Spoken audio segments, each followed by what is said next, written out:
You are listening to episode 10 of 613 Creatives.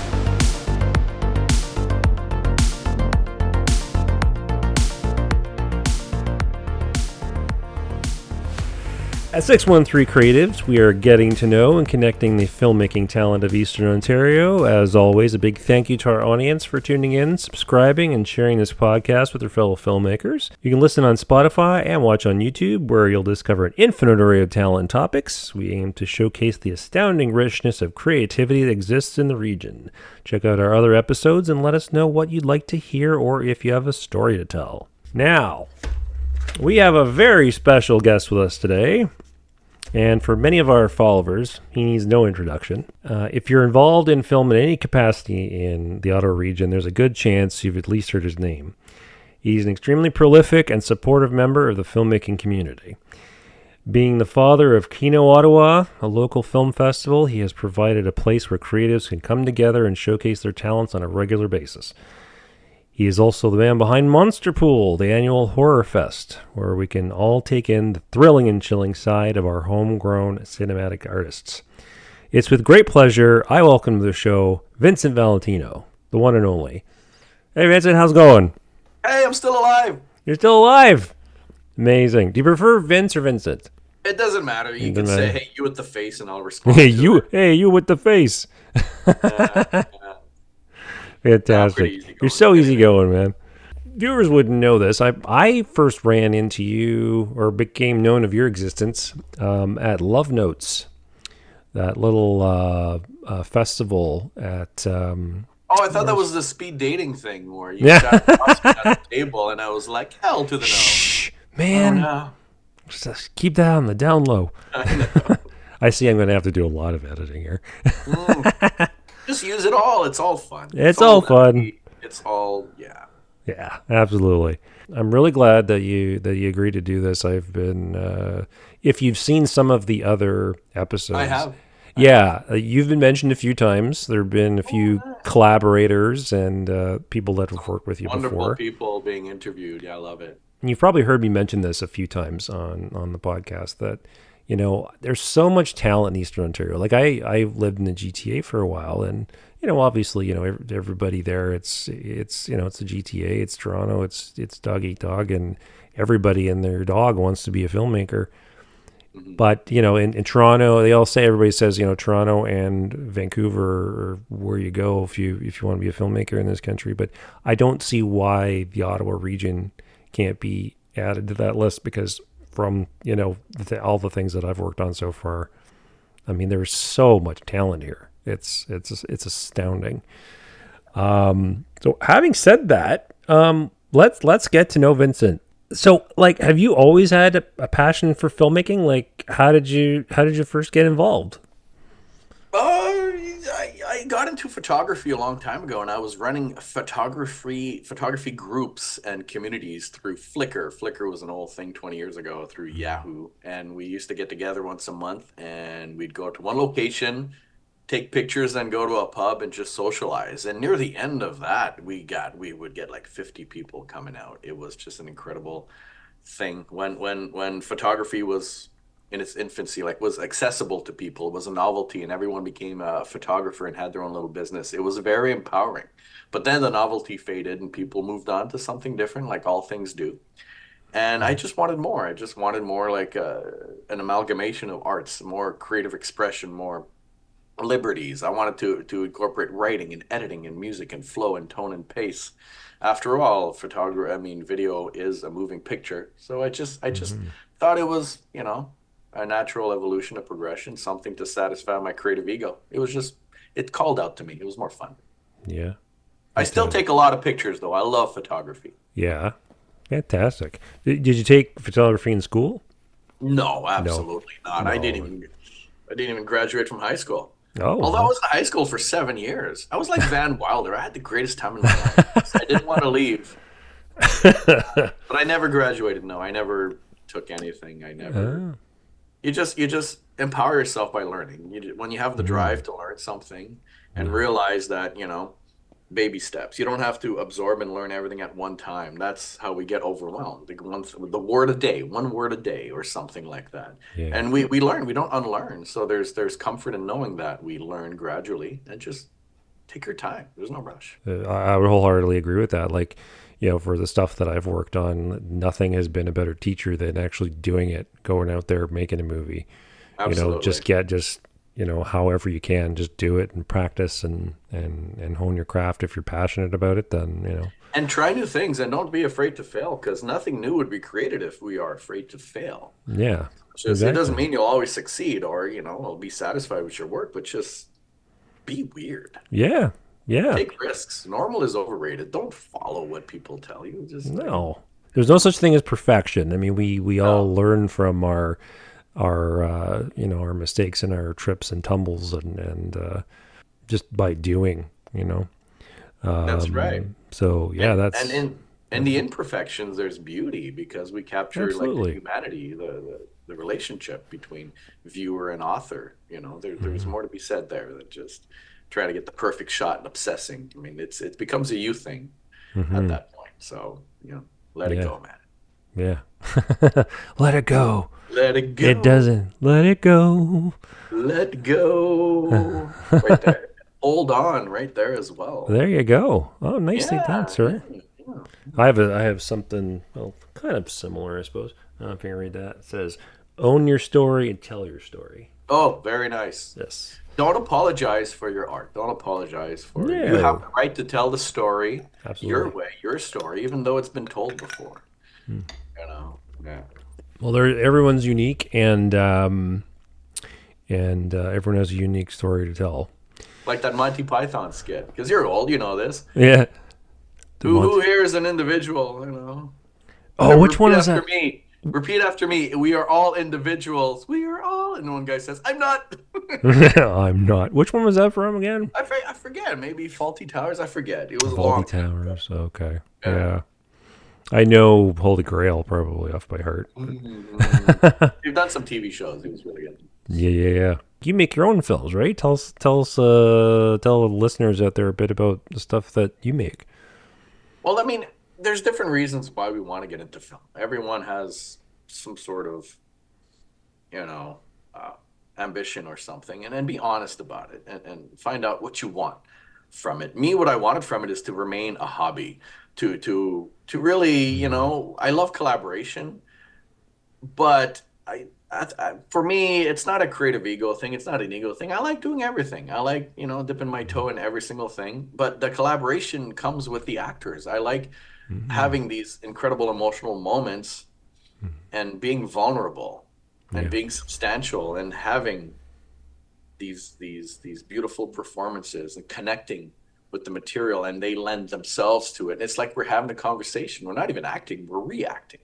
It's just Mhm. these beautiful moments between human beings is what I value and I strive for.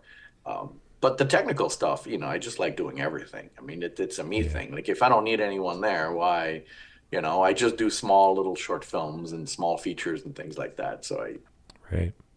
yeah, but I do agree in collaboration, but I'm honest Absolutely. about what I want out of it and what I want to get out of it, and it's not a Hmm. control thing. It's just I love Hmm. all the the art mediums that are integrated into filmmaking. I love Hmm. all of it. I want to do all of it. That's awesome, man. That's Mhm. awesome. My personal experience, like, I mean, I've always it's difficult for me to get excited about something I'm not interested in interested in.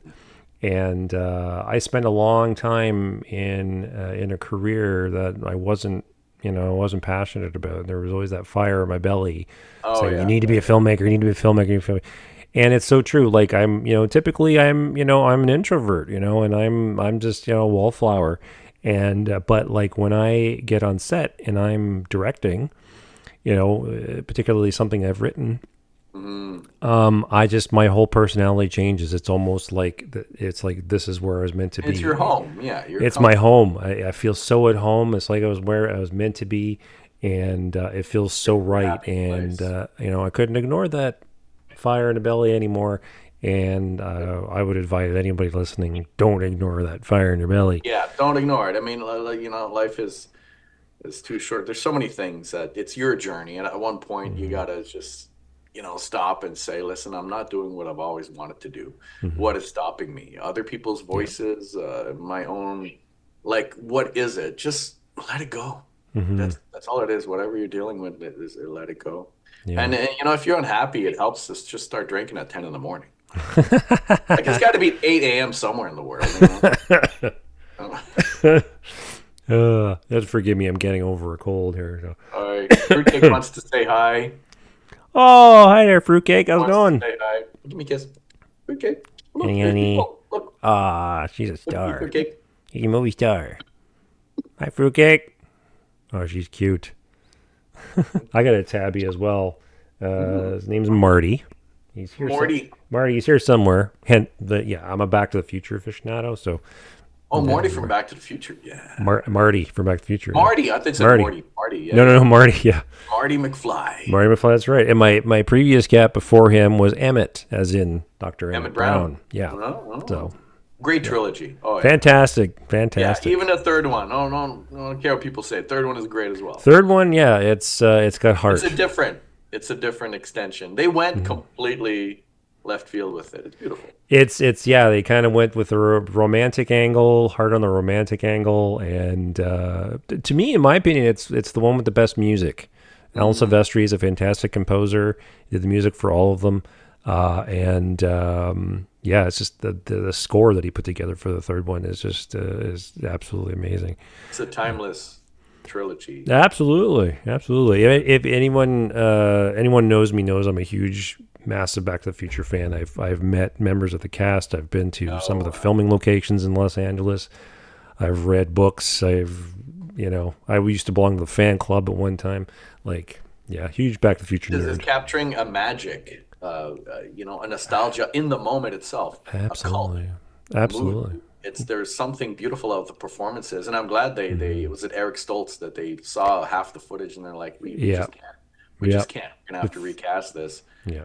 And it, like you said, he's so like both characters are so like neurotic, just they're completely originals. There's no Hmm. performance like them. Yeah, It absolutely. makes the movie 100%. Yeah, it was lightning in a bottle. That chemistry Yeah. between Michael J. Fox, Christopher Lloyd. And funny enough, Christopher Lloyd, well, I mean, he's Doc Brown. He's his character is so manic and stuff, but in real life, I mean, he's the most soft-spoken guy. Mhm. He's so low key and down to earth. It's I amazing. remember him from Taxi. Used to watch Oh Taxi. yeah, Reverend Jim. Oh. Yeah. I Just saw him great. at a Comic Con once, and he was telling this story about when he was on Taxi, and he came in one day, and Andy Kaufman. Everyone was Oh, standing around Andy Kaufman in a circle. They were because like he was backstage. popular up to that time. Andy Kaufman was still Oh yeah, Andy Kaufman was started the huge. show. Yeah. Yeah, and they were all standing around him. He was sitting cross-legged in the back room, the green room or whatever, and they're all standing around or whatever. And he was trying to convince everybody he could levitate. Oh my. So they're This all guy standing is a around waiting for him to bored levitate. genius. He's just like Oh he's so yeah, bored. I'm just gonna fuck with people in my life. I don't care. yeah, yeah. Yeah. He had some, Wow. as you can well imagine, Christopher Lloyd had some amazing stories. The big thing that anyone who's listening who knows you or knows of you that we got to talk about is Kino. So everybody out there listening, there are two Kinos. There's an English Kino and a French Kino. So Hmm. it's our monthly film festival here in the Ottawa region, Yeah. and I got to know, and I've wanted to know this myself for a long time. How did Kino come about? What was the inception? Oh. Kino is something globally that's been around for about 30 years now. Really? Yeah, it's I think I don't know if it started in France or Montreal, but it's one of those two cities. And it started as I hate the word. It's Kino means cinema in many different languages. Okay. It sounds a little pretentious and intimidating, but it's got resonance. It's got recognition. Hmm. Um, I Kino started in Ottawa. There were two people who started Kino, and it ran for a couple months, and they couldn't continue running it. And I was always a participant from the very beginning of that because, of course, it Oh, sounds great. yeah. So when they let it go, I said, "Well, I'll pick it up and I'll do it again." I'll restart it and get it Hmm. going again because it makes me happy. It's really about me, really. It's I all wouldn't about do it if Vince. I didn't get something out of it. Let's be honest here. It's all about honest conversations, man. I mean, Okay. Yeah, yeah, the name was familiar. I just assumed it was it was an option for the city, and you're like, yeah, let's go, let's do that. But I didn't realize it was a global thing. I had no yeah, idea. Yeah. yeah, Oh, okay. yeah. It's So wonderful. how But it's long? different. It's different in other cities. Yeah. It's not the same as here because there is a Kino Central Hub that some guy is trying to put together, and I'm talking, and he's talking, interviewing the other cities, and he's putting it together. I forget what it's called. I think it's kinocentral.ca or something. Anyways, he's from France, Okay. and we had good conversations. And you look at other interviews with other kinos. This kino is very different than the other kinos. There is Uh, an air. I don't. There is an air of pretension, and there's an air of gatekeeping in the other kinos. I'm not afraid to say it. okay. Yeah, absolutely. Yeah. There's like if you're just starting, you have no business here, kind of thing, right? Mm. I'm not saying all cities, but it seems like that with a lot of kinos. And coming into this, I wanted to strike a balance between curation because I want some quality films. I mean, I do have a responsibility to the audience. It is a captive audience, and I want to make sure that people are having a good time. But at the same time, I want to stimulate and encourage people to just grab a camera and make a film. And if it's Mm-hmm. not good enough this month, we'll talk about it, see what's missing, and we'll make it for the next month. Mm-hmm. So it's that balance, that community I want to build. Mm-hmm. And there's not a lot of that in the other cities. There's just like, oh, you got into the kino, you got a screening, you go on stage, you pretend to be someone you're not. It's just, I don't know. I'm Okay. too old for that shit. It's just like, let's just be honest, have honest conversations, and I'll admit that we have no idea what we're doing, and that's okay because we're all in it together. Well, I could go at length. I mean, I've been coming since for nearly a year now. Thank you. And And I've made some films. yes, Couldn't do it without you. Thank you. made some films, been a part of some films. The strong sense of community that Kino has fostered is that I've seen has been amazing. Mm. It's I think this has been mentioned by a few people.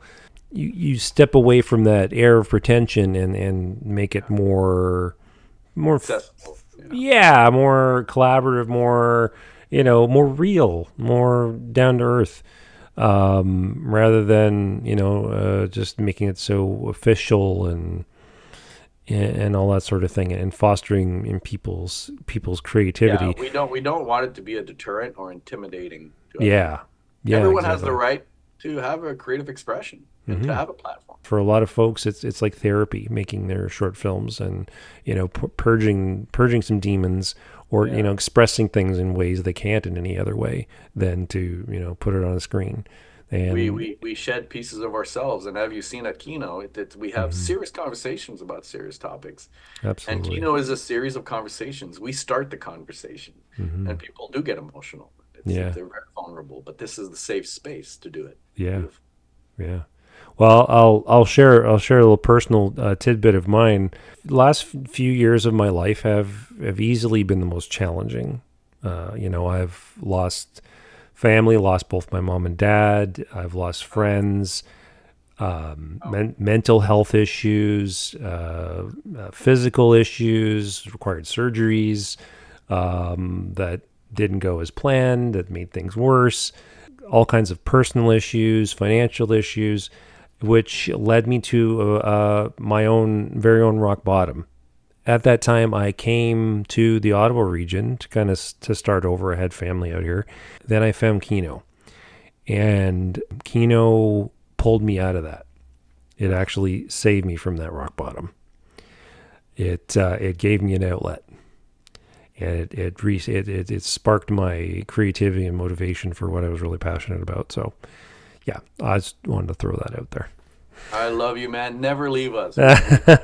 We built this community with amazing people like you. So There's been some amazing just amazing stuff lately, mhm. especially some very powerful stuff, powerful conversations. People are Um, fearless. Yeah, yes, and I'm kind of proud to say that I had a part in I don't want to. absolutely. Oh yeah. I had a part in some of those, and yeah, it's I just I'm like you. I love collaborating with people, Mm-hmm. You know, like whenever I'm directing a film or something like that, my favorite part is, you know, I'm not the domineering director. I'm the one that works with you. You know, Yeah. they say in filmmaking, like, you know, it's like, oh, well, you want to make a good movie. You know, if you're really serious about it and you want to make a good movie, it's better to be respected than liked. And it's like, that's not my philosophy. I mean, I don't kiss anybody's butt, but at the same time, I mean, I don't have to be a jerk. I mean, No. I can collaborate and I can, you know, be one on one with you, Yeah. and you know, I don't have to be domineering and to Absolutely. get When you good create an performances. amazing relationship between the actor and director, there's a trust that builds there, and the actor is feels safe to go there. You know, Absolutely. because as a director, you have gone there first Hmm. and showed them that this is the space to do it. You know, Absolutely. absolutely, that relationship is very precious, and people just they're fixated a lot of time on the image, the image, the image. Why Hmm. can't you be fixated on both? I mean, it just takes time and practice, absolutely, but Yeah. people first, people first. Yeah. It's a people business. People forget that, you Well, you know. know, as like we were saying, like I was saying before, some very powerful stuff. I've seen some very powerful stuff, like, you know, especially lately, and Yeah, yeah, some very personal stories. And I think it's great that people have the, you know, have the gusto yeah. and the bravery to put that out there. And you know, that's kind of, you know, I had certain things in mind for for maybe my next I project, love it. I love it. and yeah, it was initially going to be, you know, something else that was going to be played for laughs, but then I kind of thought, you know what, I think I have a personal story I should probably share. I've never Everything I've done thus far has always been, you know, like I did a zombie film, I did, you know, sci-fi comedies and dramas and these things. I thought maybe, you know, okay, let's get real, let's get personal and tell a personal story. So Absolutely. that may very well be on the horizon. So We lead by example. That's the best mhm, we can do in this climate. Go mhm. full emo. Like, you know, I've been Go there full many emo. times. People know me for a lot of comedy, but Hmm. I do a lot of like really profound Hmm. things where after you finish watching, you feel like you want to cry and throw up because it's so like dark and bleak. And oh my God, Vince, are you okay? I'm like, yes. Let's talk about these things. Yeah, Yeah, do it. I'm excited to see it. Absolutely. yeah, Absolutely. yeah. That's my jam. That's your jam. That's my Yeah. jam. Well, it's like you say. I mean, it's not necessarily. Oh, I mean, you know, having a laugh is great, and getting a laugh out of people is amazing. Like one of the best Mhm. feelings I ever had was a film I screened at a theater in Toronto, the Carlton Theater, and people were. I was like, you know, this is what I live for. People are laughing at my I love movie it. and they applauded. It's like, oh my god, and Mhm. and that's amazing. But yeah, if you can evoke, you know, Yeah. powerful emotions, difficult emotions, like that's. I say break genre convention. Do Hmm. both in the Yeah. same film. Yeah. Do silly, and all of a sudden it just drops, and you're like, "Oh shit, got real." Because life is both, you Absolutely. know. Like comedy is tragedy plus timing. It's the same thing. That's very well put. Yeah. And I think some of the things that we saw at Monster Pool were an Mm. excellent example of that, because it was like dark and then all of a sudden, boom, there's the dark humor Hmm. comes out. So, speaking of which, here's my Mm. segue. Ooh, Uh, you have a uh, segue? I got a segue. Yeah. Tell us about Monster Pool. Was that your idea, or is that Yeah, your baby? Tell us about it. How yeah, did that get yeah, started? What did you all that yeah. fun stuff? More like monster poo. I'm kidding. Okay, so, wow, we done 8 already. Yeah, that's amazing. It's a celebration of the genre and the art form as well. A lot of people starting out, you know, I comedy and drama is very hard to make.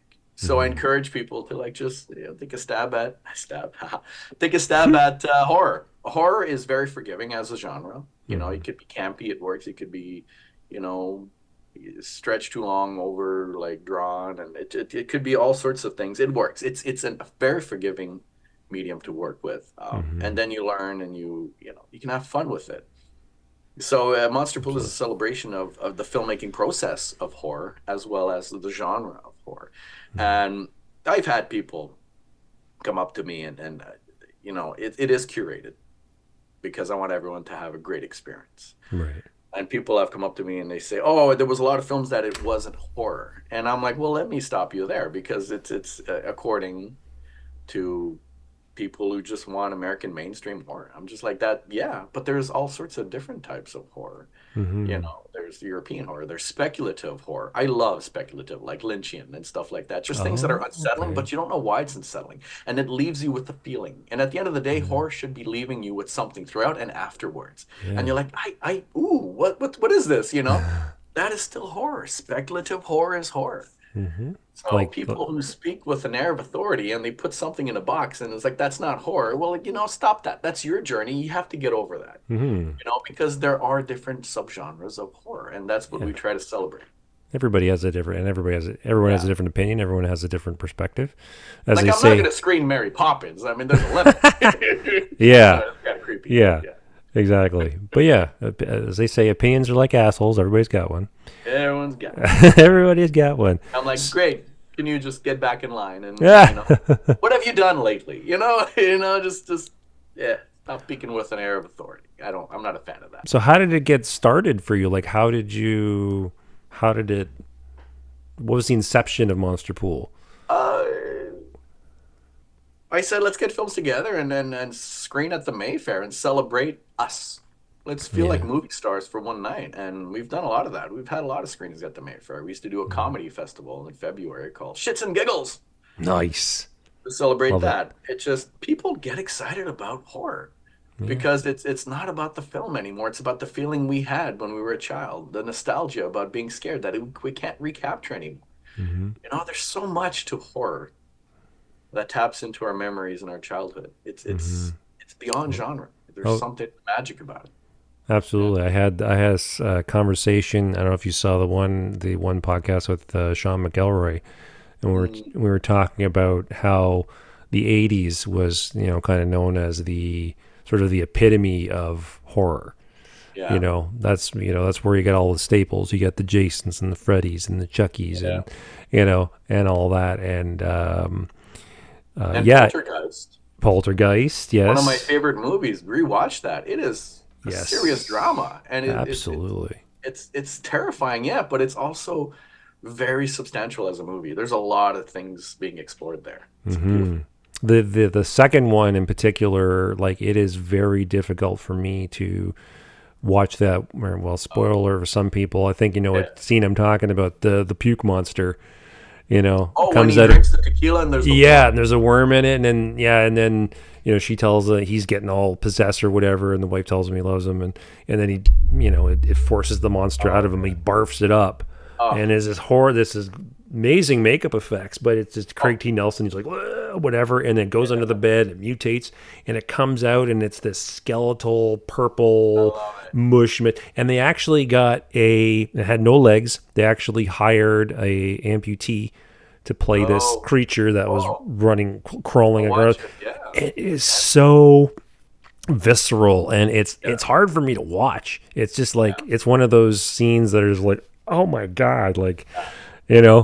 when I What was a what kid. brings what brings this franchise together is the drama. It ties it all together. It makes it Yes, relatable and you're invested. And Joe Beth Williams and Greg T. Nelson, amazing actors. Like it absolutely. brings it all together. It's like this is really happening. I am connected with these people. Yeah. Hmm. And then the third one is completely like different left field. Yeah. It by itself, it's good because if you like, sappy, tacky, play with mirrors, one location, like a bottle movie inside a building, it works. On Hmm. that level, it's a fun watch. It's a Yeah. popcorn movie. I've I never. like the third one as well. Yeah, Yeah, I've yeah, it's very never. different because it's not helmed by Spielberg. It's Yeah, yeah, or Toby Hooper. Yeah. Spielberg. What's that? Yeah, Spielberg. I'm sure he did most of the heavy lifting there. Yeah. Well, it's funny. Like, I've heard that before too. Like, a lot of people are like, "Oh, well, Toby Hooper's is credited as the director, but Steven Spielberg, he pretty much directed it." But I was watching a documentary on Shudder, I think, and it was about I think it was, have you heard? It was a Cursed Films, maybe it was called, and it Oh was yeah, yeah, yeah. I remember that. I yeah, and I remember think that. Poltergeist was one of them, and they were going over these different things like whether or not the skeletons in the pool were real. Well, they were skeletons purchased from India. They Yeah, just put fake flesh on them. yeah, and yeah, people Yeah. were like, "No, there's no way they would do that." And sure No, enough, no, it's true. Like they had the it's true. people behind the scenes come in and say, "Yeah, actually, it was." And at the same time, too, they had people from the set say, "Yeah, Spielberg had his input, but no, So Poltergeist is Toby Hooper's Toby Hooper. baby. Like he was all in on that." And the second one, it went to somebody else, and the third one went to somebody else. I think what maybe turns off people a lot about the third one is that the unfortunately the little girl that played Carol Ann passed away during production, and so then they had to they had to sort of slap together a really Yeah, quick she had some ending. sort of Crohn's condition that flared up, and Yeah, yeah, the yeah. It hospital, was and really that was it. sad. I don't think she came out after that. Yeah, no. She passed away, and so they scrambled to put together whatever ending they could. So Yeah, yeah, yeah, yeah, yeah. unfortunate I don't know if you remember the pool scene with the in the skeletons, like first you one. Yeah. mentioned. Yeah, actually, Joe Beth Williams was kind of creeped out. Oh yeah. Oh, I can Wanted to go in imagine. there. Oh, I And can. so Yeah. in the water with the snorkel was Oh. Spielberg underwater Oh, during was that he? whole Oh, thing. really? Yeah. So Oh, you that's don't see him, cool. but he's there with her. Oh yeah. Like, I'm gonna get in the water with the snorkel. I'm gonna go in the water. We'll do this together. Yeah, Oh he was wow. submerged. Yeah, the whole time with those creepy real skeletons. Man, that guy is that He's having guy. a good time. Oh yeah. Oh for He's sure. like, This is an opinion that's going to maybe polarize a few people, but I feel like there's kind of two types of directors. On one side you got like the Steven Spielbergs, and the other side you've got like got like the James Camerons and the Stanley Kubricks. And Steven Spielberg, he makes fantastic movies. There's no doubt about that. But at the same time, he can be your friend. He's yeah, likable, down to earth. He likes kids. He's good with kids. Good with child actors. He cracks up the adult actors. He's very hands on and whatever. But then, and this is probably maybe an unpopular opinion, but Stanley Kubrick, in my mind, sure, talented director, absolutely. Would I want to work with him? Hell no. Like, not in a million years. Like, he's just so, in my opinion, goes so overboard with everything that honestly, I think, like, for example, like he terrorized poor Shelley Duvall so much in The Shining that her hair literally was falling out yeah, to yeah, get that performance. I would argue that it didn't necessarily need 86 takes to do that scene. Like, or it was like, come on, like really? Like, yeah. I would argue that, and like for instance, Eyes Wide Shut, he took hundreds and hundreds and hundreds of photographs of street corners that Tom Cruise was going to stand on. Why? Like it, I mean, like it was just It's such a simple scene. Such, yeah. like why did you need to go to so It's much very effort? obsessive, and he's gonna Very notice the obsessive. details, but nobody else will. At one Yeah. point, it doesn't make it better. Yeah. I would argue. Yeah, Yeah, I would argue that. I mean, he was obsessive, and I think he could have been, half as obsessive and half put in, half as much effort and put his, cast and crew through half the absolutely. We put terror. filmmakers on a pedestal, and we think they have it Hmm. together and know what they're doing, but we forget that they're human beings first, and they're flawed, Yeah, and they bring those characteristics to it. yeah. I remember there was a documentary, a 40-minute behind the scenes of The Shining, Hmm. because Kubrick's wife had the camera and she was rolling on set. And I remember that there was one scene there where they're showing behind the scenes of Shelley Duvall saying, yeah, "That's enough. I can't anymore." Yeah. And I think there was a lot of gaslighting happening because you hear her wife talking to the actors and say, "Don't respond to her. She just wants attention." And so there was a Oh. lot more going on there. I think everyone got together and there's just a toxic Oh yeah. him and his wife together. Yeah. And Yeah. it's fortunate what happened to her. Yeah. Cast Shelley Duvall, what do you expect? You're going to get olive oil. And it's beautiful. And Mm. she's a true original. There's no one like her. Hmm. I mean, you're trying to cast her into a role that she doesn't fit, and just Hmm. let her play Shelley Duvall, Like, Yeah. cast someone else. Like, what are you doing? Like if, and that's why I say, like, I mean, for my own personal thing, like I want to make this a career. And, that's why Steven Spielberg is more of a role model for me, because Yeah. he's not obsessive. He's down to earth. He's relatable, and that's how he gets the performances, rather than browbeating people to getting the performances Yeah. that he wants. And James Cameron is known for kind of being like that too. Like, people will hurt themselves on set, and he's just like, just walk it off. Like, okay, really have a heart, man. Come on. But anyway, yeah, I loved Monster Pool. I was there. I was not expecting my partner Suzanne to laugh so hard at Frankencock. Frankencock. Frankencock. She laughed her ass off. And Yeah. typically, like anything like that, if it's like kind of off oddball, dirty toilet humor or whatever, kind of like, she's Yeah. just like, oh god. And then this Frankencock comes out, and she's laughing her ass off. Oh, that was amazing. And props to the guy, because was it Citizen Kane? No, but I mean, people are still talking about it.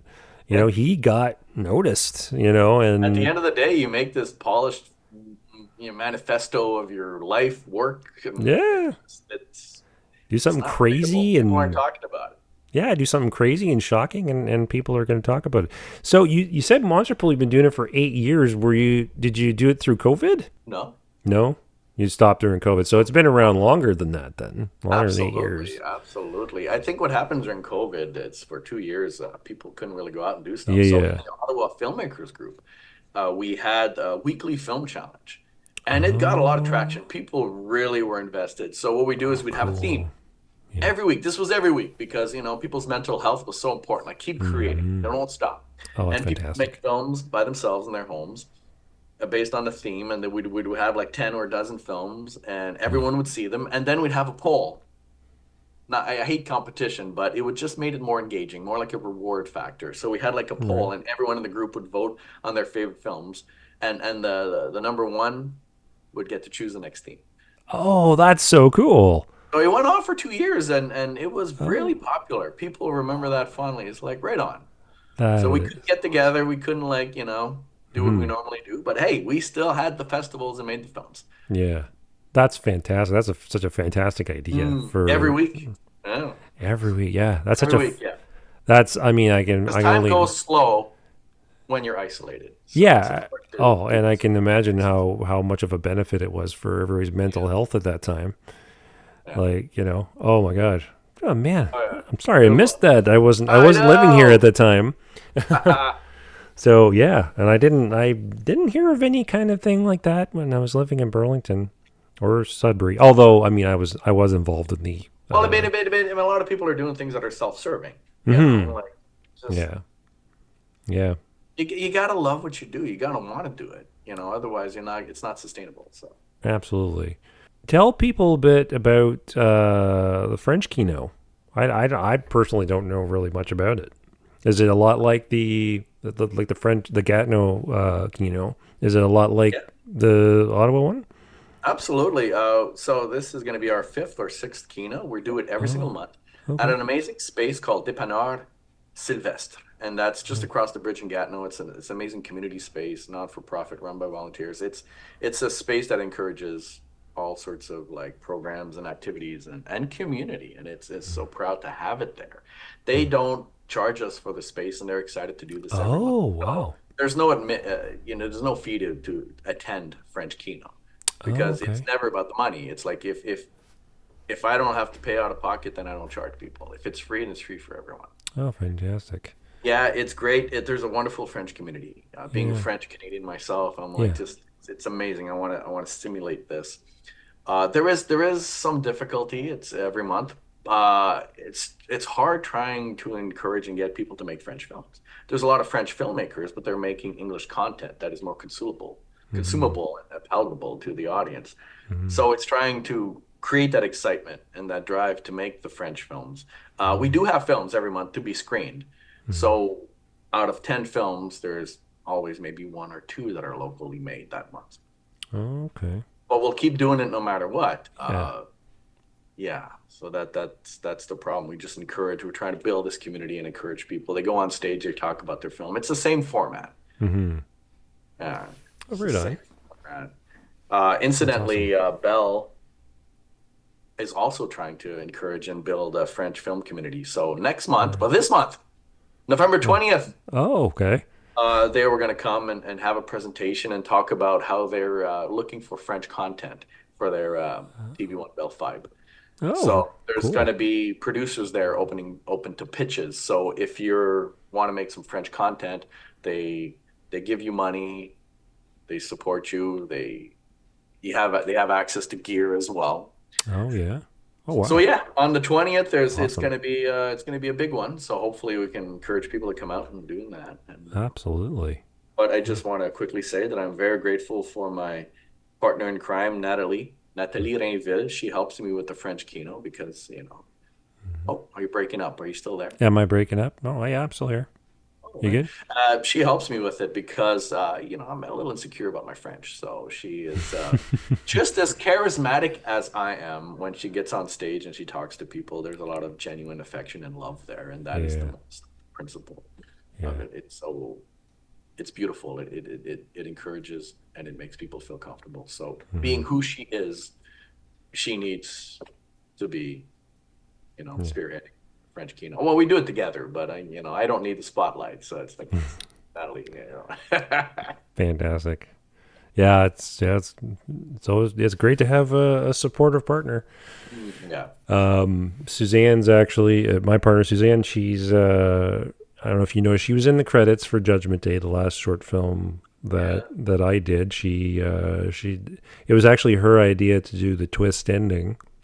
My Oh, original version was very different, and she has an idea. After I was surprised, like going to Monster Pool and subsequently going to Kino, and the last Kino that we were at was the first time she'd ever been there. She's a huge fan of short films now. She's like all super enthusiastic about it now. yeah. And we are. She has an idea that she's putting together for next year's Monster Pool. She's going to write it. I'm going to direct it. Ideas are great. I mean, everyone has ideas. Hmm. Yeah, and it's I Is it mean Frankencock Part Two? Frankie Cock Part Two. I'll be the stand-in. Oh, you got me. Oh boy. Oh, I'm just very enthused because yeah. I'm the filmmaker of between the two of us, and then I have my thing, she has her thing, and she's kind of jumping into this and showing her creative side, and I think And it's to see that cool that kind of rubs off on excitement people. in your partner and sharing these beautiful moments. Yeah. Hmm. Yeah, I Absolutely. don't. That's a wonderful thing. Yeah, and she has a very personal story too, actually, that she's kind of uh, that's germinating in her mind, and yeah, she may write that and have give me something to direct that I haven't written. Pretty much everything that I've directed, I've written as well. So I'm kind of excited about that. But Like, here comes a challenge now. You're going to yeah. be directing her, but she's also the boss of you. So, No doubt about that whatsoever. And it's probably speaking of Aquino and all that. I should probably mention to listeners that in no way are you paying me to plug Kino. no, Um, appreciate I'm just plugging it because it's been such an amazing experience, and I would suggest anybody local to look it up and that. get involved. Um, It's a great feeling mm, once you're there. As people are mm-hmm, so welcoming, and there's an influx of new people every month, mm-hmm, and it's great. And we need your support. We need you to come out. Like I'll always do Kino every single month, mm-hmm. but I mean, I just want to say that I make no money from Kino. This month I was out of pocket, Okay. so the cost and rental, and I pay Mike to help me with the laptop Mm-hmm. stuff. Yeah, this month was out of my pocket, and I'll even Mhm. though it cost me money, I'll still do it. Yeah. You can count on me to be the Kino, but just people be mindful that we make no money. Sometimes we're in the Mhm. negative. Mhm. Yeah, so not like the other festivals which make a ridiculous amount of money. We The do these Kino is things. all about the love. Yep, that's right. But people have asked me, is like, where does the money go? Like, I'm like, what fucking money? I had to pay Yeah. 20 bucks out of my pocket this month to run Kino. Like, what? Yeah, we do these things because we love to do them. Like Yeah. like all the projects, all the short films that I've done, they're self-funded. I've made no money off of them, but I want to make them. Pay That's my for the passion. rental. And it's the rental. I just not a plug, but I plug it because I love Live on Elgin, and Yes. Lawrence he's a big supporter of the film community, and it's just amazing what he does, and he already gives it the venue as at a discount. I'm so grateful for that because he's Really. a big believer and supporter of Kino, and he's like, it's gonna work, Hmm. and there's amazing, you know, events there all the time. Like I don't know Hmm. if you're into drag, but we got the Eden Moore drag once a month, which I'm always there. Clearly, I'm at the door. I'm doing the door, and I love it. I love the energy and the Nice. variety and the open mic that happens once a week, and everything that happens there is amazing. It's That's our cool. community space Yeah. that is very local, and it's amazing. Live on Elgin, that's the place, and the Mayfair Theater, both very local, Hmm. owned by filmmakers and actors. I love both. I love both venues. I love the vibe from Live on Elgin, the whole feel of it. And the Mayfair, the old style theater. It's been there since 1927 or something. Like Yeah, it's just an amazing space. I mean, I'm a big fan of yeah. taking in those venues. So yeah, so everybody listening, if you're interested, and for those who are not in the know, English Kino is at Live on Elgin the last Wednesday of every month. That's it. That's it. That's it. Doors open at 6:30 and movies start at 7. So well, 7-ish, maybe a yeah. little Yeah. after that. We'll see what the crowd's at. We get a lot of people coming off the street and like, what is this shenanigans? What is this? What's going on here? And Shenanigans. then they see people on stage. And that's the thing is we give people a platform. Mm-hmm. And it's interactive because all of a sudden the audience can ask these difficult questions Mm-hmm. to the filmmakers. They can, live, you know, Mm-hmm. it just there's more than just a screening. And Mm-hmm. that's what we do at Kino is we don't force you to sit down for 2 hours Mm-hmm. and not move and not talk. Yeah. There's drinks, Yeah. there's 5, 6 films that are screened, and then we go on stage and we interact, and Mm-hmm. then there's an intermission, and then the remaining 5, 6 films. Mm-hmm. So it's that break, that networking. It's a social as well as a screening, and I think that's what appeals to people. Yeah. That's Because it's one. hard sitting down for 2 hours or 4 hours straight and watching films and not Mm-hmm. being able to like talk or drink or I don't know. Mm-hmm. It's a different generation It's a now. perfect setup, and I mean, I love it. That's why I keep going. I love the vibe. I love the community. It's become kind of a little family, and a lot of people. There's the regulars, and Yeah, we've had some but really also powerful also stories. very welcoming to new people. Absolutely. Every time there's new people being encouraged because when Hmm. I got into the just to sidetrack a bit, but not too long. I'm sorry. Back your That's all fruitcake. right. Right? Hi, When I fruitcake. got into the filmmaking in 2012 here in Ottawa, it was a lot of gatekeeping. Really? Eh? Yeah. And I understand where it comes from. And like any field, you suffer for your trade. You pay money for education and gear, and you invest, and then it Hmm. becomes accessible to the public. And every Joe Schmo is a filmmaker all of a sudden. So you're Yeah. contemptuous. You're a little bitter, and I get that.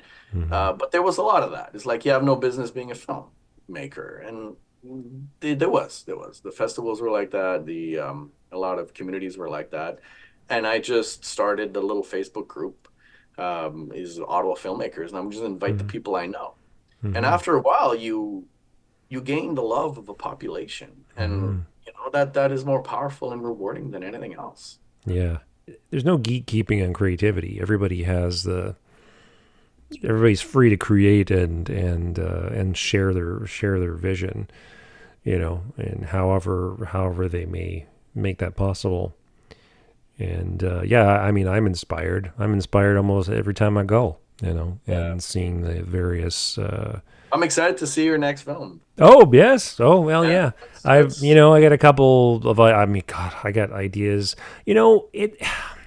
This is gonna sound like a typical filmmaker's rant here, but like I do not know, honestly, know why Hollywood seems so out of ideas. To me, ideas are everywhere. I get ideas germinating about things all yeah. the time, and I say I want to make a movie about that all the time. I mean, I wish I had the money to make a movie about every single idea I Too had, but many too many producers have their fingers in the yeah, soup. That's all it is. There's too many creative voices, and that doesn't work. yeah, There's what is marketable. Well, this is mhm, marketable. This is marketable. Too many voices. yeah. And that's why I love indie films so much. I mean, Oh is yeah, it lucrative? Well, maybe not, but I mean, just the freedom of creativity. I there are just, great films out there, and yeah, whoever yeah, says there's not, there's just a lack of imagination, yeah, and just you can. absolutely. There's a lot of substantial creative indie films being made every Mhm. month, and you watch them, and it leaves an impact. I was speaking of which, have you seen Skinamarink by any chance? Oh yeah, yeah, that was very interesting. Wasn't that out there? It was more like a hypnotic feel, like Mm-hmm. it forces you to slow down and just inhabit this world Yeah. because it's very slow. There's Yes. nothing. It's everything is hidden. It's off camera almost. Yeah. It's Yeah. one of the films is as you're watching it, you're probably not getting it, but Mm. 2 weeks later you start thinking about it and like, now Yes. I kind of it's an experience. Yeah. One thing that I'm noticing online, people talking about it, is how polarizing it is. Hmm. There was the announcement that the director, A24, the studio A24, Oh, okay. they have given him the opportunity to do something else. Because he's so well known for this polarizing film, and just the polarizing opinions Oh I've seen yeah, about this movie. And everyone's like, "Oh, it's boring. You don't see yeah. anything." I see Da that. da da da da. And then there's the other side that's like, it's such a Yeah, unique feel and a unique look and a yeah. unique, When and when when yeah, when does film transcend art? I mean, yeah. their opinions are valid. I mean, Hmm. you ask an audience to invest like an hour and a half, and there's no payoff, there's no plot, there's nothing, and it moves really slow. And you're like, well, okay, well, you do have a responsibility to an audience to some Hmm. degree, because Hmm. without the audience, you don't have Yeah. It you could be know, argued that I get it. I think the director's now got this opportunity. He's gotten noticed, got some notoriety for this film, and it could be argued that if he had done it as a short, it may have captured people's attention 100%. A better, 20-minute short for general as general, but I don't think as many people would have seen it because it no, was a no. short, right? There's notoriety in features that grabs attention. That's right. So he did it as a feature, which, more people saw it, but then more people, it didn't jive with them. But, I mean, But the brilliance lied in that film where he captured that mood and hmm kept you there hmm throughout the whole movie, like Lynch. It yeah, captures it, but doesn't dip. It just keeps you there, like this yeah. background hum, and you're just like, what? You know? And I Yeah. love how it looks like it was shot on, Super 8 or 16 millimeter grainy film, but it's all digital. And he just made it look like that in post. Yeah. I It love takes you on a journey. It makes you an observer mhm. onto something that is not a film. The atmosphere is just, and I stuck with it. I mean, I don't want to spoil it for anybody who hasn't seen it, wants to check it out, but like, I mean, as it goes on, it gets creepier and creepier and Yeah. creepier. It definitely But you gotta wants to stick with it. reset the audience and just Yes. slowly go from there. And Yeah. at what point does it become just artistic masturbation? Like let's be honest. Yeah. Watch my glorious, and just watch it for an hour and a half and stare Hmm. at the dot with me. It's brilliant. I am brilliant. I mean, Yeah. It's it's a given. it's yeah, it's our arts. It's us artsy fartsy types that tend to stick with it for a little longer. But yeah, no, me, I just wanted to touch on that because I've seen it Very recently and polarizing. very polarizing indeed. It's Yeah. a prime example. But I'm glad he's it's inspirational. Like here's this guy from Edmonton who made this ultra low budget thing that was with a super unique look and really out there, and then now he's got an opportunity to do something else with A24. So I mean, I love it. And the that's film, like you said, it was very imperfect. mm-hmm. It was the Yeah, imperfection just made it. Just everything is like, well, you're not focusing on this. Why is the camera not this? Why is it out of focus? Why is it yeah, someone's talking on the bed, but you don't see them? You kind of see their legs. Like what, mm, and the yeah, sound is dipping in and out. Like hmm, what? Like very you experimental. train yourself to just grab it and pull it towards you, and that it Hmm. invites you to the film. It's amazing. Very very experimental, and it paid off for him. Mhm. There's this, I won't say when it is in the film, but there's a shot where you can see this face in the dark, Mhm. and it's so faint, but it's there. And you really, and I was watching, I was like, something's gonna jump out. This is gonna be like a creepy pasta. It's gonna just jump out. But I was so compelled to like, oh, what is that? And it was just so Yeah. soul crunching. Well, It was just like, people are oh quick to do jump scares, and yeah, great. That has that's a subgenre of horror, yeah. but don't disregard the creepiness that lies in silence, darkness, and stillness. Mm-hmm. It's Absolutely. Yeah. absolutely. Speaking of polarizing films, I mean, I could go on all day, but I'll just say this: like one of my favorite horror films, and a lot of people, again, this is very polarizing. A lot of people don't agree with me on this. Is Blair Witch Project. When I saw that in the theaters, and there was Yeah. like the scenes where it was just all black, and you just hear them running around, screaming, not knowing what's going on, like I felt like I was there with them, and it left me with Yeah. a genuine chill in my bones. Yeah. You know. Absolutely, especially that it was marketed as found footage. Mm-hmm. I mean, the whole premise, it presets and it's puts you in this mood and this, yeah, it Yeah. led to it really fast. And the ending was really nice because Yeah. the ending where the other guy was just standing in the corner, Mm-hmm. very confusing for Spoiler a lot of alert. people as to what was happening. What's that? Yeah. Yeah. Yeah, Spoiler. because you know, was he possessed? Some people thought so, but then as Mm-hmm. other people pointed out, based on the lore, if you paid attention, Mm-hmm. is that you turn your back to the spirit in the room. So he was not possessed. The spirit was in the room and he just turned his back to it. Oh. So he was okay, but the other person with the camera, the young woman, she was not. Yeah. Something. Yeah, so Something that is knocked her another over. theory, yeah, as well. So it's Mm-hmm. I like vagueness and it's very open. It was a very polarizing film at the time. I like one thing I noticed in talking about it with people over the years is that like, there doesn't seem to be an in between with movies like that. It's either they really liked it or they really hated it. Yeah. There's no middle ground. There's like I didn't get it. It was stupid, or oh god, that was amazing. Da, da, da, da. So But I wonder how people would have thought if they knew going in that this was all like just a film with a script with actors. Would it have stage, been the yeah, same impact?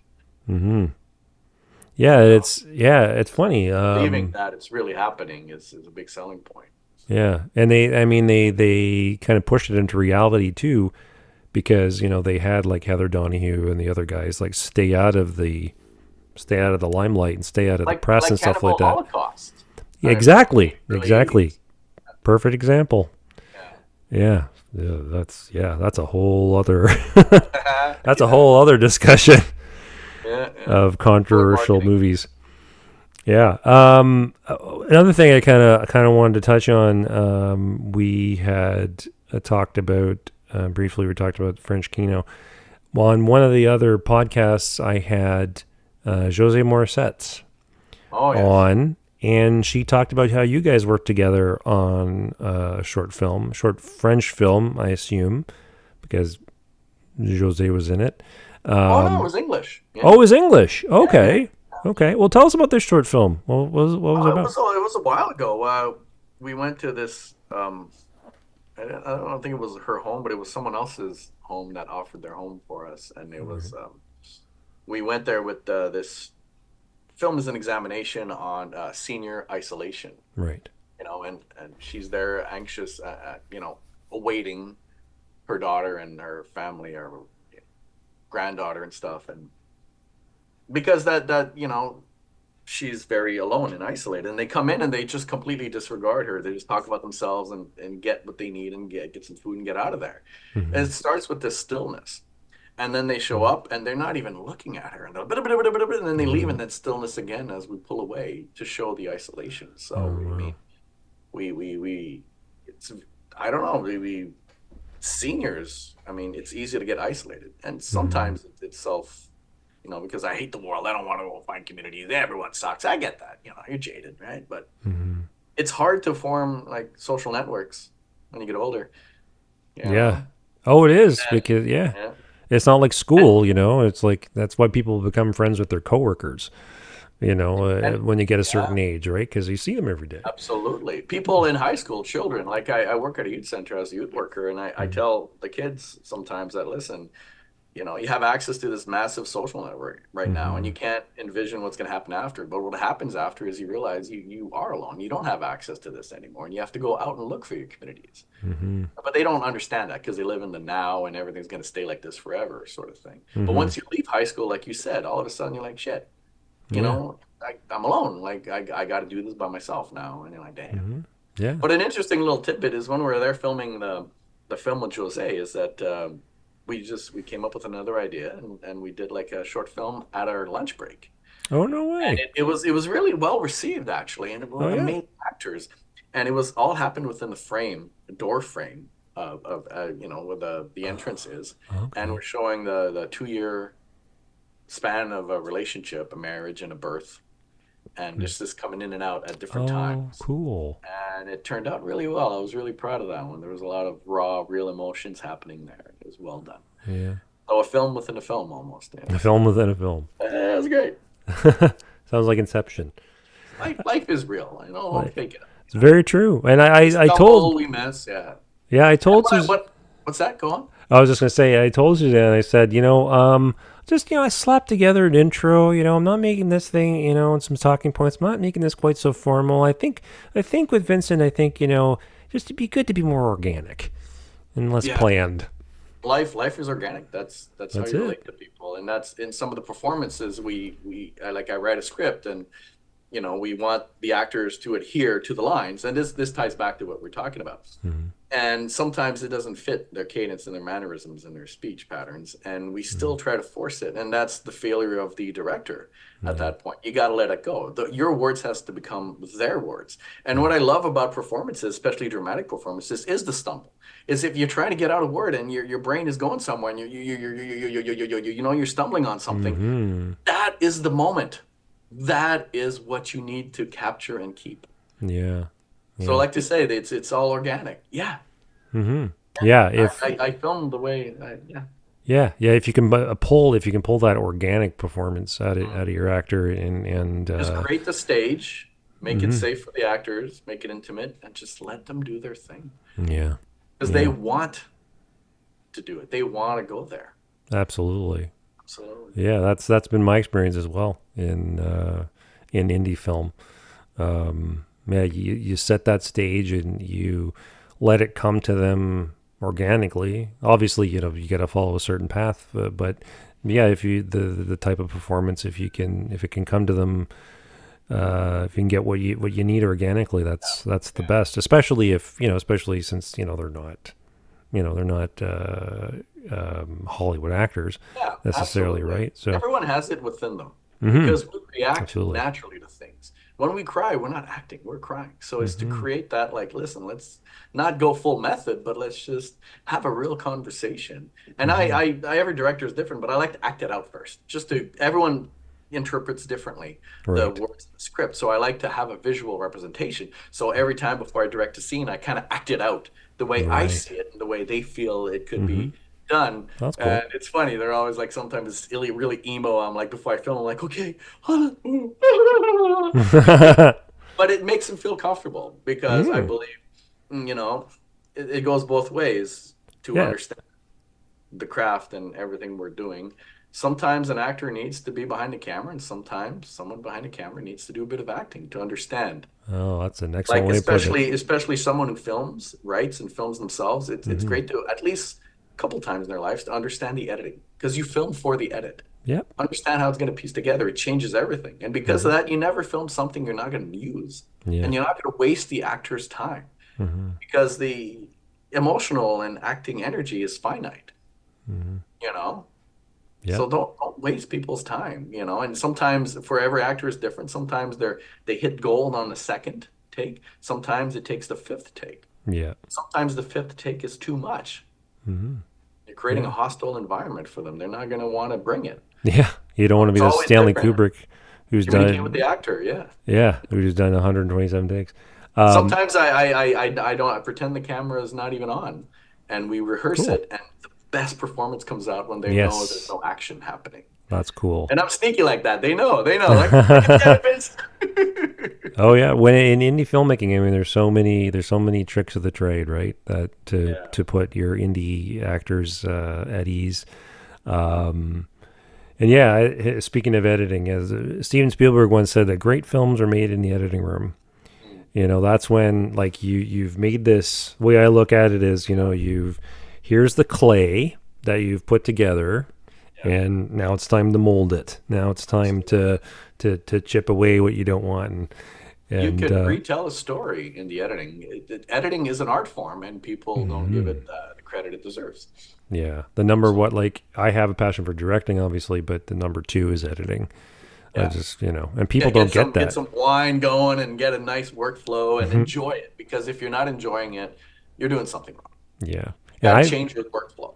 yeah, There's a absolutely. lot of fun to be having creativity in the editing. So Oh yeah, it's and you know what? I've actually I've had my hands in just about every different facet of editing. Like when I was in film school, like we used actual celluloid film. oh yeah, So we worked on a flatbed with splicers and yeah, editing tape and grease pencils and all that and 16 millimeter sound stock the VHS. hands on was just it was amazing. Exactly. I actually still have a roll of my editing tape somewhere from Oh, 30 years ago.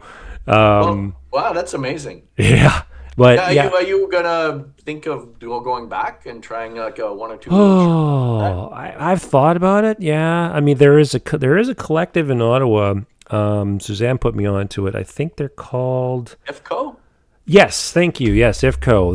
The collective where they actually Yeah, they're they're trying to preserve celluloid. hmm The white just yeah, and they're wonderful. I'm gonna look into that because Yeah, there was just something amazing. There's just something about the tangible. yeah, I mean, there was so much you could do with digital, yeah. but But it's hard to replicate oh, like a look it's of. yeah, There's a regular at Kino, and he makes a film every month. The Dennis Birkin, and he yes. loves filming in 16 and Super 8. Hmm. And it just has a surreal look to it that is unbelievable. And he came here last week and he looked at one of my old cameras, and I'll show you right now before we leave. Oh, And okay. I plan on using it.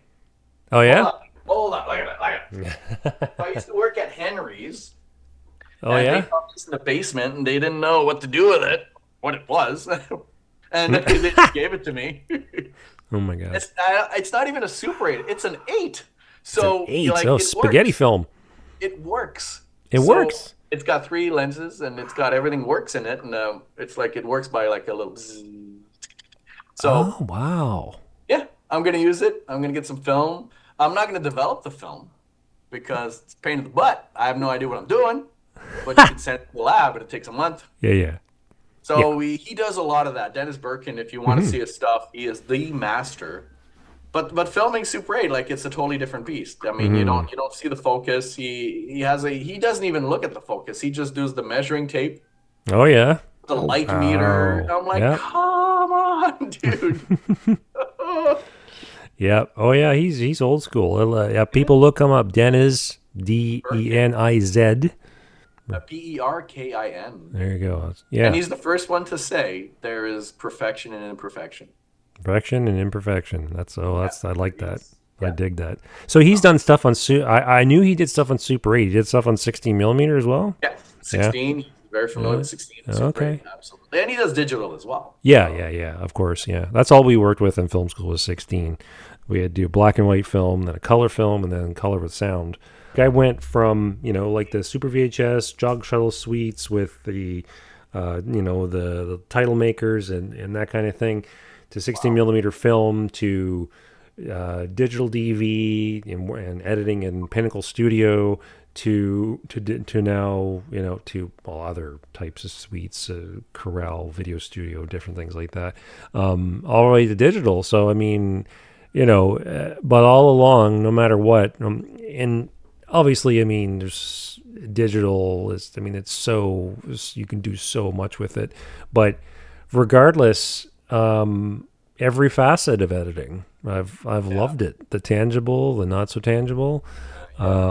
It's a beautiful craft. Yeah, It's amazing, and it's slowly getting out of our hands now. With not to go into AI discussion, but I've seen the future, and you're not gonna like it. So that was all about letting go. yeah. I don't know if you watched my podcast with Theron Mitchell. He was one of my DPs on Judgment Day, and we were having a good lengthy discussion about AI and film and how uncanny it's becoming, the realism, and it's Oh yeah, Will Smith scary.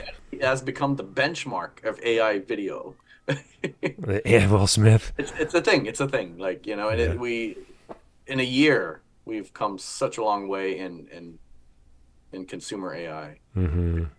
Well, I mean, I hope there's no Skynet in our future. I hope. It's just, what does it say about the arts? Yeah, exactly. Yeah, Like, look at Premiere's new edition with AI. You can extend a scene, and it'll just interpolate it and really, interpret it. Oh, wow. It'll create the rest of the scene for you. Out of, It's a little scary, but it's I'm. already here. It's Yeah, already used. it's scary. In my discussion with Thurin, I was a proponent for my faith that you'll never be able to do without the human element. Yeah. So Well, like everything, it's the cross your scales. fingers. It's got to tip on one end drastically to come back, and then like everything, that's the pattern. That's the entropy of everything new that meets resistance. That's how it works. So it's not going to be pretty in our lifetime. We're going to be kicked out. Well, I'll be holding on to the bitter end, anyways. Oh yeah, we'll still have Kino. Absolutely. The apocalypse outside, and, Keep the Bibles on the Sky. I don't care what demons Skynet. throwing fires and whips at people. We'll be at Kino drinking a beer. Ha! It's great. Still go outside. No Terminators allowed. No, yeah. Well, you wanted to show off your camera. I'm going to show off my latest. This is a Panasonic Lumix S5 2X. Very nice. Lumix is great. Oh, yes. The cinematic look of this. I absolutely love the cinematic look of this camera. And again, Panasonic has not paid me to say anything about their cameras. I did my due diligence. I love Sony for its, its performance in low light conditions. I went from Nikon to Canon to Sony. I'm familiar with all of them. Yeah, okay. I'm going from Canon to Panasonic. Now I've got to learn the Panasonic. So far, so good. Absolutely. Get like a prime manual. You will lose your mind. Yeah. The difference between that lens right there and just like a cheap Rokinon, which is like a manual, no motor, because you pay 2/3 the price for a motor. Yeah. And if you don't need it, then you can get like an f 1.285 for like $600, which is it's ridiculous. Yeah. Less Yeah. glass. Definitely, there's definitely new lenses in my future. I had the Canon 70D before, and it was sort of beginner, intermediate grade camera. But I mean, the lenses were really cheap, very affordable, but it looked great. And I've got like about 3 of them. These are obviously they're not as inexpensive as Canon, but the cinematic quality Absolutely. the Everything can look absolutely amazing. beautiful. Just learn to light if you're having a hard time with the lenses. Yeah. Oh yeah, for sure. But in any case, I do plan on getting some lenses with very wide apertures. I love the if I can get that depth of field that's like a inch wide. If you want to test your skill and develop skill while to manually focus and be quick on the fly, is just get a birding lens. Like I do birding photography, and there's nothing to train yourself, because you're essentially shooting birds with a 600 mil lens, which is it's like a telescope. Oh yeah. So you're looking. So the slightest movement, you lose the target. But the thing with birding is you got it. It's not just the foreground; it's the backdrop. The background has to be interesting. You're Yeah. not shooting a bird against a blue sky. That's lame. No one wants that. Yeah. So you have to compose. Hmm. You have to find the right background, the right color, richness, Hmm. tones, shapes. You Hmm. got to frame it, and you got to focus. And Hmm. no, at 600 mil, no autofocus is going to be fast enough for a bird. A bird, boom, boom, that's it. You're going to Right. miss it. So you have to do manual focus. So you guess the focus ahead of time, Yeah. and then you see the bird, and then you're focusing as you're firing off like 10 frames a second. Yes. And one of them is going to work. It's the challenge the about birding. It's so exciting, and it keeps you on your toes. And once you get good at that, Mm-hmm. oh, you can do anything. There's You your could inner photographer coming out. weddings. You could do, yeah, that is, yeah. You could do the confidence, the building. That's the training. Get a birding lens. And like you said, Oh, like cool. for the Sony, I just got like a Sigma. It's a Canon mount, and Okay. it was like $1,200. It was like a three two fifty, like a 250 to six. I forget what it was. Okay. Anyways, just get an adapter and use your old lenses, like, Yeah. Yeah. because film video is more forgiving than photography. So if you're a pixel peeper, which is like, oh, I can't use Rokinons, they look horrible on my like 62 megapixel photos, and I'm like, yeah, but for film, it's amazing because film Mm-hmm. is more forgiving. Get the Mm. cheap Rokinon lenses, Oh, yeah. absolutely, without the motors. Without the motors. Yeah. Well, I mean, if you have an adapter, I mean, the autofocus is just not going to Yeah. perform very well anyway. But yeah, no, that's definitely in my future. Believe me, as you know, I'm sure you know gear is very addictive.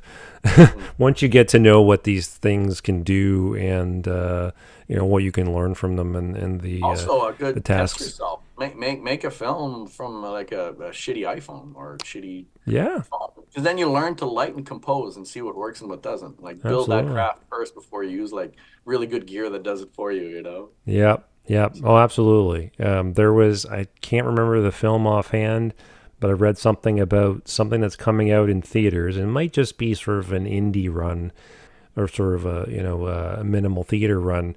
But there's some film that's come out recently or is coming out very soon that was shot entirely on. I guess it must have been iPhone 15 because it's iPhone Oh, 16 that's out now, well, there's right? been a couple theatrical features that Really? were, Eh? about 4 years ago. There Oh were yeah. two notable filmmakers. Yeah, Google it. That made a film. One was like a pandemic film, or no, Right. asylum film. Okay. And I forget the name of the filmmaker. He's a notable filmmaker, Yeah. director, and he did it all on I think it was an iPhone 8. Oh wow. Yeah, you could tell it's an iPhone. It's like Oh yeah. indoor iPhones outdoors, they look great. Indoors, you're like, yeah, Not so much. Yeah. Thankfully, our DSLRs and mirrorless cameras won't be replaced anytime soon. uh, And yeah, so yeah, a reminder to everyone in case you missed it. English Kino is the last Wednesday of every month at Live on Elgin in Ottawa, yeah. and the French Kino is the second It's a last Wednesday in the middle of the month. and Wednesday the middle of the So month. So it's it's always a bit different, but it's always a Wednesday in the middle of the month. And Wednesday the it's middle of the month. Dépanneur Sylvestre, a great space. There you go. In Gatineau. In Gatineau, Gatineau, across the bridge. just across the bridge. Fantastic. So I highly recommend those who are not aware of it to in the film community to check these places out. It's a fantastic, supportive filmmaking community. What's in your future creatively? Are you working on anything? Oh yeah, briefly, we all have a happy place, Mm-hmm. and to go back to what you said, where sometimes we find ourselves lost, find lost. That's a funny phrase. We hold on to this happy place. What gets us up? What our and it's like a little thing, and you found your happy place, and you reconnected with it, I should say, and that's wonderful. That inspires everyone. These are stories we need to hear and share. My happy place is not filming. Surprisingly, my happy place is writing books, and I started a series of children's books, not intentionally. No, I'm kidding. It's I can go deep with it because the point of the book, it's a series about a 10-year-old boy called Mortimer Pickens, and how he sees the world. And I believe we take our children, we underestimate them because children between the ages of like, I don't know, 6 and 12, they do have these questions. They don't know how to formulate the questions or verbalize them. So when you have that conversation, you'd be surprised. So these books are meant for the parent to read with the child, and there's art in them, and there's serious topics. And I started the first one was last Christmas. And then I took a break. I veered away from what I love to do because I went through a difficult breakup. That really took a piece out of me, and I still don't understand, and sometimes life, there is no closure. So it's learning to process that, but at the same time, find yourself, find your happy place, and not allow people to take that from you. So this is my thing, and it doesn't mean I can't invite people in it. That's not what I'm saying, but you got to protect it, So I'm getting back into that, and I am so happy. I think about it, I smile. I know that whatever happens around me, I'll be okay because I have that happy place to retreat to. And I'm glad to say that the second book is coming out next month. So fantastic. That is my creative ego. That is what makes me happy. Fantastic. So everyone's That's gonna, awesome, I'll tell people about it. And I'll bring books out, and stuff like that. And so the first book was Mortimer Pickens and the Old Man at the Grocer's. Nice. And he's afraid to talk to an old man. So it's about love, food, and the comfort of being in a grocery store. But he also sees an old man, and he's always afraid because the old man is so grumpy, and he's always alone, and he's there all the time. And he finally gets the courage to talk to the old man. And then he has a little relationship with him, understanding that the old man says, listen, I'm here every day. I lost my wife, the love of my life, and we used to come here all the time, and I'm very lonely, and this brings me comfort, just being surrounded by love, food, life, and people. And then he wasn't so mean anymore, So the second one is Mortimer Pickens and My Favorite Things. So every page is something that means the little moments in life, that there's so much and so little thing.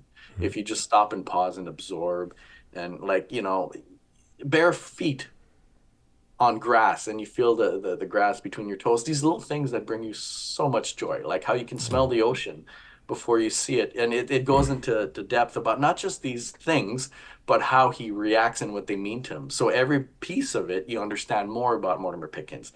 And he's opinionated, but he's not a dick about it, right? But he is, he's flawed. Yeah. And it's trying to see the world through the eyes of an unfiltered 10-year-old child who is quite poetic. Yeah, it's quite nice. I like it very much. And the child is me. The child is you. Aren't we all? Like, it's clearly me. So thank you for that. I didn't. Yeah. Absolutely. Plug away, man. Like we talked about with Jose, the actress you collaborated with, she had said that you have the soul, you have a very sensitive soul, the soul of an artist, and that is very apparent. Thank you so much. In what I'm hearing. Yeah. And we're all amazing people. Let's just get together and find comfort and encouragement in each other. Mm-hmm. Absolutely.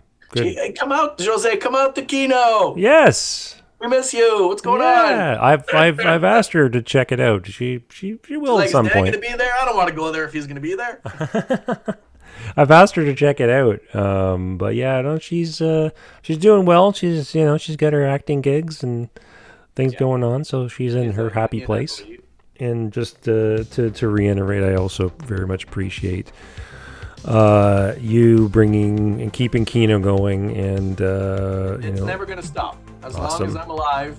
Even if I have to pay out of pocket, mark my words. Mark his words. Fantastic. That's awesome, man. That's been an inspiration for so many of us. It's just getting started. So everybody out there, thanks for joining us. If you have a story to tell, please reach out and let me know. You got to have a catchphrase, an ending thing. A catchphrase. Like most people end with something. Yeah, so I always that thing. Yeah, my catchphrase so far has been kind of boring.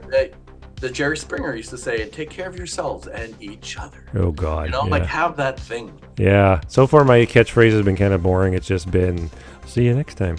I'd hate to rip off Back to the Future, but I'd love to end off with "See you in the future." Do it. Dude, you just found it. That's it. Oh, there you go. That's it. Hey, that's my thing. And you got to do the mannerisms, like I'll see you in the future. You're not, dude. I expect it from now on. You expect from now on. All right, everybody. Well, you heard it from Vince. This was 613 Creatives, and we'll see you in the future.